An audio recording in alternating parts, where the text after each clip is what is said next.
Muy buenas noches para todos. Mi nombre es Jorge Hernando Torres Castillo, estudiante del programa de Filosofía de la Universidad Nacional Abierta y a Distancia. En este curso de política llevado adelante por el doctor Tyron Achuri,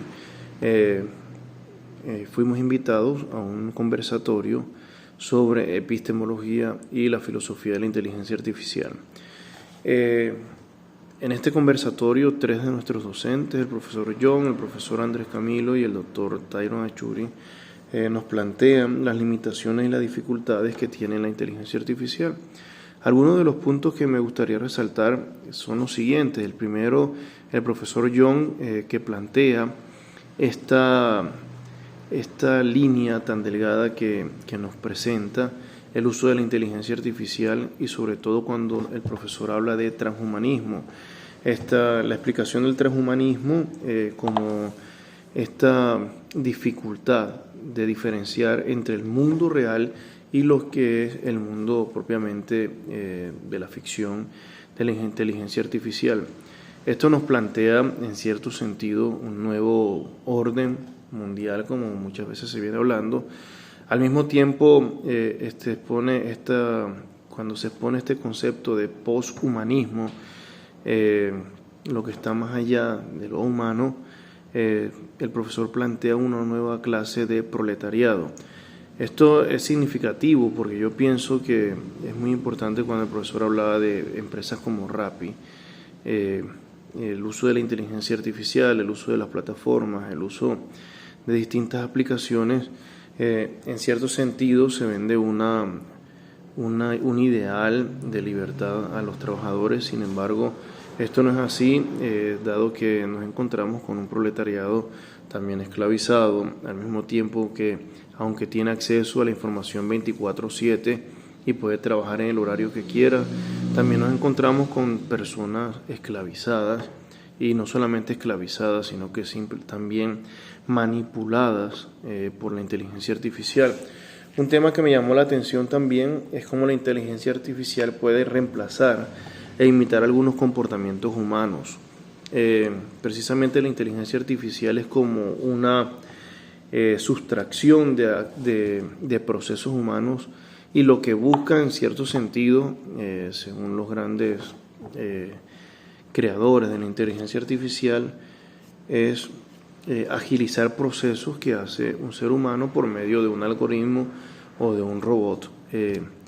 Y aquí me cabe resaltar una cosa nombrada también por el profesor Andrés Camilo: cómo aprende la máquina y cómo aprende el ser humano. La máquina aprende de manera automática, no necesita hacer procesos largos. La máquina simplemente necesita ser programada para poder adquirir un conocimiento. Sin embargo, el ser humano necesita tiempo, necesita un contexto. Y esto quiero resaltarlo, ¿por qué? Porque aunque la máquina puede realizar algunas actividades humanas, hay cosas que no puede reemplazar la máquina, dado que son dadas por su corporeidad. A saber, el ser humano tiene empatía, el ser humano tiene comprensión, el ser humano tiene la capacidad de interpretar el contexto, el ser humano puede sufrir, el ser humano no es frío, no simplemente responde como contestan, por ejemplo, ya que fue nombrado por el profesor John, el ChatGPT, ¿cierto? Que ciertamente ahora mismo está saliendo la última versión, pero que también nos podemos encontrar con algunas cosas como la falta de empatía. La máquina no te va a preguntar cómo estás ni cómo te va, nada de eso. Uno de los temas también que se presenta dentro de la discusión es la tendencia a dejar en manos de la inteligencia artificial la solución de problemas sociopolíticos complejos. Especialmente me llamaba la atención lo que planteaba el profesor Tyron con relación a dejar, por ejemplo, problemas sociopolíticos como la guerra, la activación de una tercera guerra mundial, solamente en manos de la inteligencia artificial de manera automatizada, y que ella sea quien decida cuándo se debe activar o no, por ejemplo, una ojiva nuclear. etcétera, etcétera. Incluso llegar a pensar que la inteligencia artificial va a reemplazar al hombre. También un tema que se tocó, y yo quiero hacer énfasis en esto, es cómo la inteligencia artificial, y me gustó muchísimo cómo lo enfrentó el profesor Tyron, cómo la inteligencia artificial va a influir y está influyendo en la educación. Dos aspectos que quiero resaltar que me llamaron mucho la atención: esto que decía el profesor Tyron de cómo la inteligencia artificial poco a poco va matando la creatividad y el pensamiento crítico de nuestros estudiantes.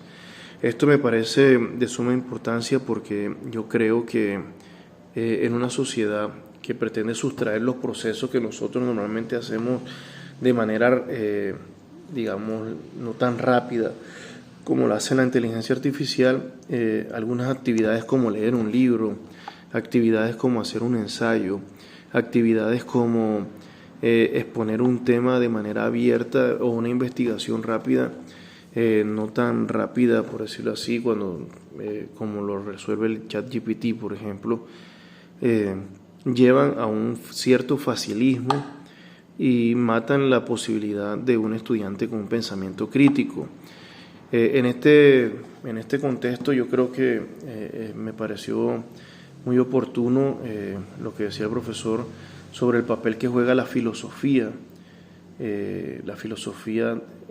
propiamente, la filosofía que tiene este problema de la inteligencia artificial. Preguntarnos, por ejemplo, como si la inteligencia artificial va a reemplazarnos.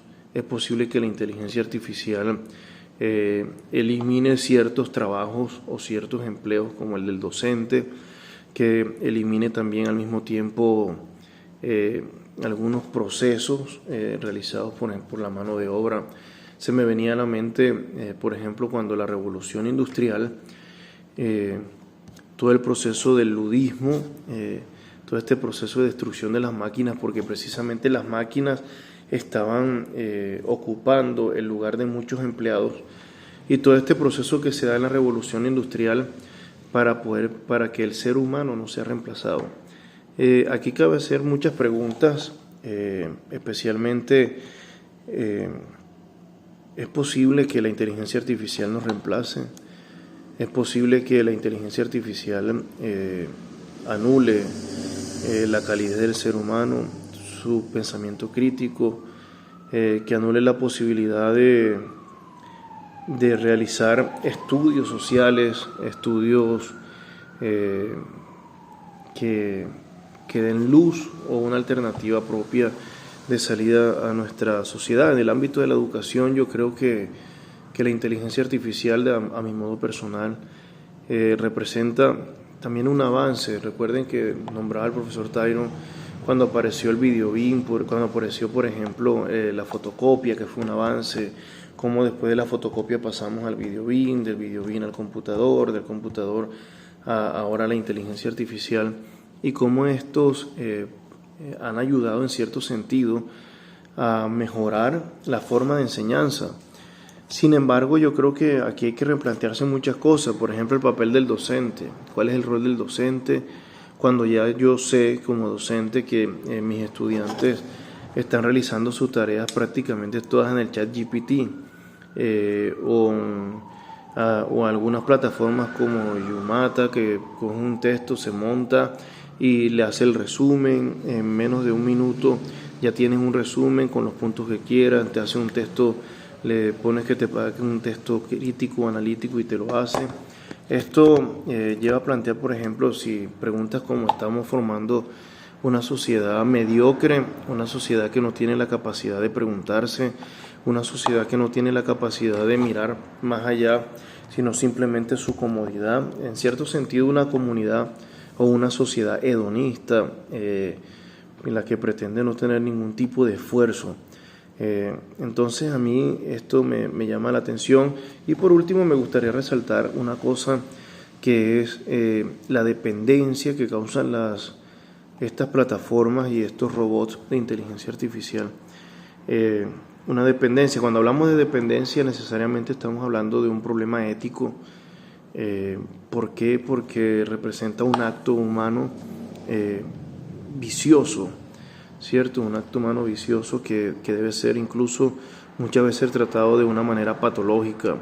Yo creo que la filosofía ayudaría mucho a plantearnos acá la posibilidad de que los seres humanos, o sea, toda la sociedad, no tenga una dependencia total de la inteligencia artificial sin anularla, porque yo pienso que si tenemos estos medios para trabajar, tampoco se trata de que se anulen, sino que esos medios sean utilizados de una manera adecuada. Y es ahí donde entra el papel de la filosofía, porque yo creo que la filosofía es como precisamente ese horizonte, nos muestra ese horizonte hacia dónde debe ir.